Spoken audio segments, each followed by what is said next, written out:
The collision mitigation system is a feature that you love to have in your vehicle, yet you really don't want to try out on an everyday basis or very often. It will detect things like cars and pedestrians. Obviously, those are things we should notice on our own, but if for whatever reason the car notices it before you, it's going to apply the brakes. I've had it happen once or twice. It's a very startling sensation, or was for me, followed by this wow, peace of mind, stress relief.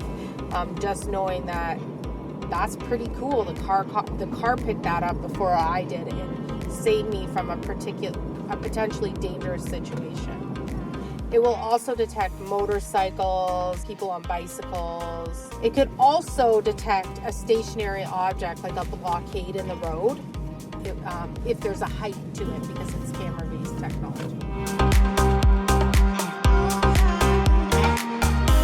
Collision mitigation is a system that operates independent of the driver triggering it.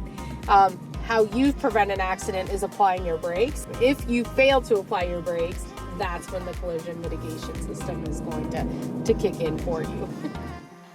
The number one thing that reduces the value of your vehicle is if you get in an accident. An accident repair is not only costly in terms of getting the repair done itself or the cost of your insurance, but it affects the value of your vehicle in a negative way.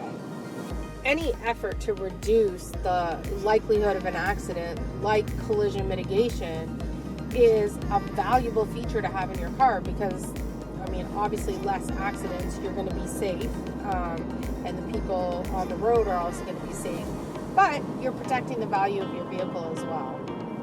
And this is a feature that's included in all new Honda vehicles, regardless of the model or the trim level that you choose. I'm not willing to test it out today on this YouTube video, but I bet you could have some fun watching some videos if you type that in YouTube.